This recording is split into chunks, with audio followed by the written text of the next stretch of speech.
Good morning. तो आज हम लोग ज्योग्राफी का यूनिट 1 पढ़ेंगे। चैप्टर का नाम क्या है? भारत संसाधन एवं उपयोग। तो इसका हम पढ़ाए थे कि बुक संसाधन क्या है, संसाधन को कितने वर्गों में बांटा गया बताए थे।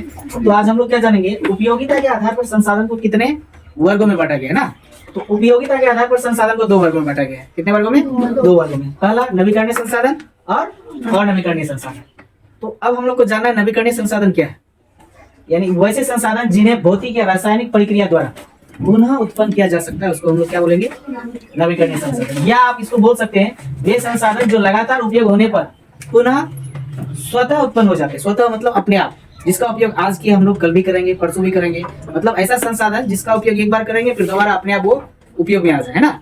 उपयोग में हम लोग ला सकते हैं। ऐसे संसाधन को क्या बोलेंगे? नवीकरणीय संसाधन। वे संसाधन जो लगातार उपयोग होने पर पुनः या स्वतः अपने आप उत्पन्न हो जाए, उसे नवीकरणीय संसाधन कहेंगे। जैसे सूर्य का प्रकाश हम लोग आज भी लेते हैं, कल भी लेंगे, परसों भी लेंगे, है ना, कंटिन्यू लेंगे ना।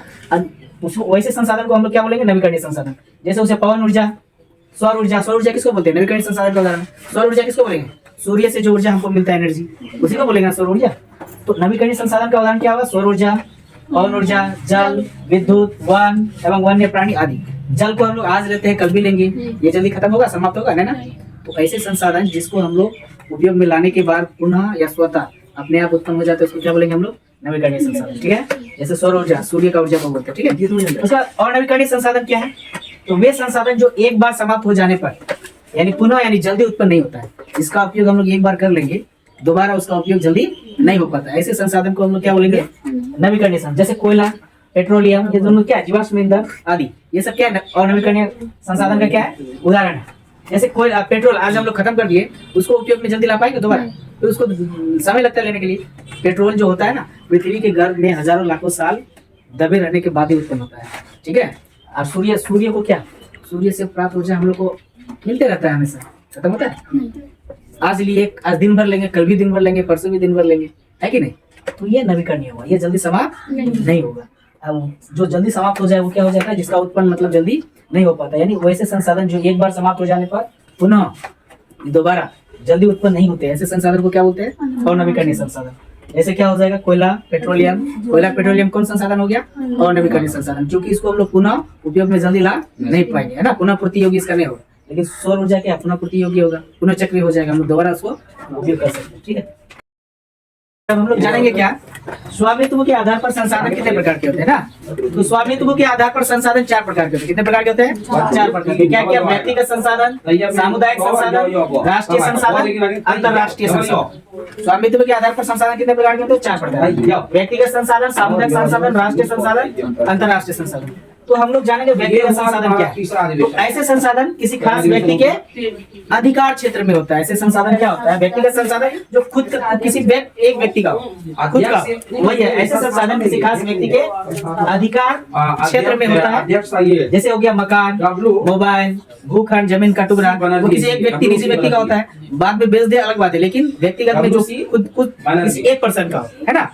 ऐसे संसाधन जो किसी खास व्यक्ति अधिकार क्षेत्र में होता है। जैसे मोबाइल हो गया, मेरा मोबाइल है तो मेरा ही है ना, किसी दूसरे का तो नहीं हो सकता है। तो वो जो किसी खास एक व्यक्ति का, ऐसे संसाधन को ही हम लोग क्या बोलते हैं? व्यक्तिगत संसाधन। व्यक्तिगत संसाधन का उदाहरण दे दीजिएगा, टीवी, मोबाइल, घड़ी, है ना, मकान, घर आदि, ये सब व्यक्तिगत संसाधन। सामुदायिक संसाधन क्या? जैसे समूह का बोध होता है। जैसे यहाँ पे मान लो ऐसे संसाधन जो किसी खास समुदाय के आधिपत्य में होता है, किसी एक का नहीं, जिसमें समूह का एक समूह के लिए हो, जिसका उपयोग समूह के लिए सुलभ होता है। समूह के लिए, जैसे मान लो मस्जिद में एक व्यक्ति का होता है, जो भी मस्जिद में जाता है नमाज अदा करने के लिए, सबके लिए हो जाता है मस्जिद, कोई भी जाके वहां पे नमाज कर सकता है। उसी तरह मंदिर, ये क्या है? सामुदायिक मतलब संसाधन। मंदिर में हम लोग कोई भी जाके जा सकते हैं, मतलब मुस्लिम जैसे होगा, कोई भी मुस्लिम मस्जिद में जा सकता है। उसी प्रकार मंदिर, ये सब क्या है? सामुदायिक, जिसमें ढेर सारे लोग आके अपना सजदा कर सकते हैं, है कि नहीं। तो सामुदायिक संसाधन क्या? ऐसे संसाधन जो किसी खास समुदाय के आधिपत्य में होता है, जिसका उपयोग समूह के लिए होता है।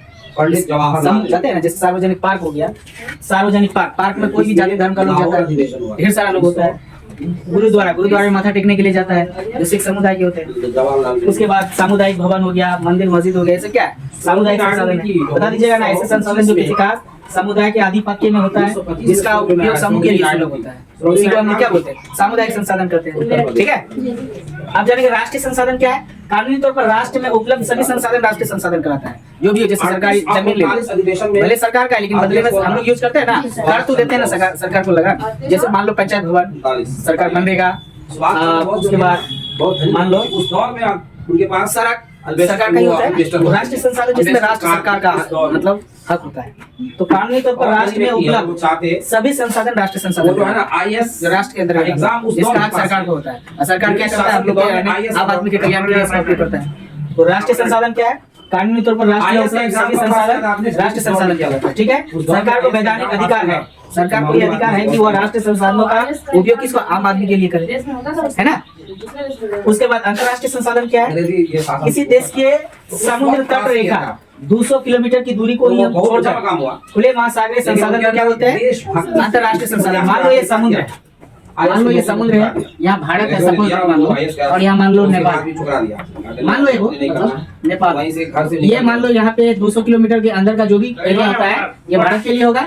और मान लो यहाँ पे भी 200 किलोमीटर के अंदर का ये हिस्सा इधर क्या हो जाएगा, नेपाल। यानी समुद्र से 200 किलोमीटर के अंदर का जितना भी संपदा होता है वो अंतर्राष्ट्रीय संसाधन, उसका अंतर्राष्ट्रीय संसाधन मतलब 200 किलोमीटर को छोड़कर 200 किलोमीटर है तो राष्ट्रीय संसाधन हो गया। 200 किलोमीटर को छोड़कर यानी 20 में जो बचा ये क्या हो गया, अंतर्राष्ट्रीय संसाधन। इसके अंतर्गत कोई भी मतलब आ जा सकता है ना। अंतर्राष्ट्रीय संसाधन क्या है, किसी देश की समुद्र तट रेखा, समुद्र रेखा जो होता है तट रेखा, ये भूस्थल में होता है, समुद्र स्थल में भी होता है ना। वही बोल रहा है किसी देश के समुद्र तट के 200 किलोमीटर दूरी को छोड़कर 200 किलोमीटर अंदर राष्ट्रीय संपदा नहीं होती है। 200 किलोमीटर के बाद जो एरिया होता है उसको छोड़कर जो महासागरीय संसाधन होता है वो क्या कहलाता है, अंतर्राष्ट्रीय संसाधन। कोई दिक्कत नहीं ना, तो इसको याद कीजिएगा।